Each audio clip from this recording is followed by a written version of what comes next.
আমরা যখন সন্ধি বিচ্ছেদ করতে লাগি এমন একটি শব্দ আসে যে শব্দটি আমরা বিচ্ছেদ করতে পারি না। এরকম কয়েকটি শব্দ নিয়ে আজকে আমি আলোচনা করব। নয়ন, এই নয়নটাকে বিচ্ছেদ করব। নে যুগ অন, নয়নটাকে বিচ্ছেদ করলাম, নে যুগ অন।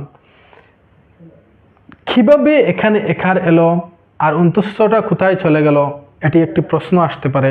সংক্ষেপে আমি বুঝিয়ে দিচ্ছি। এটা নিয়ম আগে বলি। কোনো সন্ধিজাত শব্দে যদি ওয় উচ্চারণ পায়, বিচ্ছেদ করার সময় ওই ওয়টি উঠে ওই স্থানে একার বসবে। কিভাবে ওয় উচ্চারণ পেল? নয়ন, নয়ন ওয় পেয়েছি, সেটাকে আমি একটু ব্যঙ্গে দেখিয়ে দিচ্ছি। বর্ণ বিশ্লেষণ যদি আমরা করি, দন্ত ন যোগ, এখন এখানে ওয় কিভাবে উচ্চারণ পেল সেটি আমরা স্পষ্ট দেখতে পাচ্ছি। এটিকে আরও একটু আমি যদি ব্যঙ্গে বুঝিয়ে দিই আরও তো একটু ভালো হবে। দেখুন, দন্ত ন যোগ, এই অয়টাকে আমি এক করে নিলাম, অয় যোগ, আবার অনটাকেও এক করে নিলাম। এখানে আমরা কি পেলাম? অন অয় পেলাম। দেখুন, সন্ধিজাত শব্দ যদি অয় উচ্চারণ পায়, অয়টিকে উঠিয়ে ওই স্থানে একার বসবে।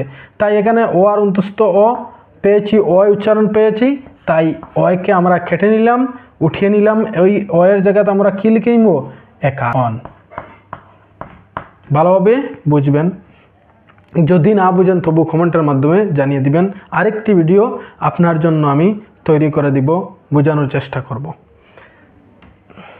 এখন আমরা এটিকে লিখে নিব, দন্ত নয় এখানে নে যোগ অ। এখন পেলাম নয়নের সন্ধি বিচ্ছেদ নে যোগ অন। তো কোনো সন্ধিজাত শব্দে যদি অয় উচ্চারণ পায় তাহলে অয়কে উঠিয়ে একার বসবে। এখন আমি আরেকটি বলছি, যদি কোনো সন্ধিজাত শব্দে আয় উচ্চারণ পায়, এখানে অয় পেলাম, যদি আয় উচ্চারণ পায় কোনো শব্দের মধ্যে, তখন কি করব? এই আয়টিকে উঠিয়ে আয়ের স্থানে ঐকার বসবে। গায়কটা কি? এখন গায়ক লিখলাম, গায়কটা সন্ধি বিচ্ছেদ করলাম, গই যুগ অ। এটাকে আমি ভাঙ্গি, গ যুগ। এখন আমরা আয় পেলাম, গায়ক কইতে আয় উচ্চারণ পেয়েছি, এখানে আয় পেয়েছি আমি। আর একটু বুঝিয়ে আমি দেই, সরি, আই উইথ।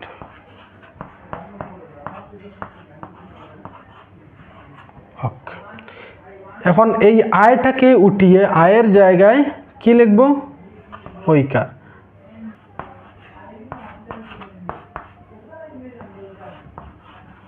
গই যোগ অক হয়।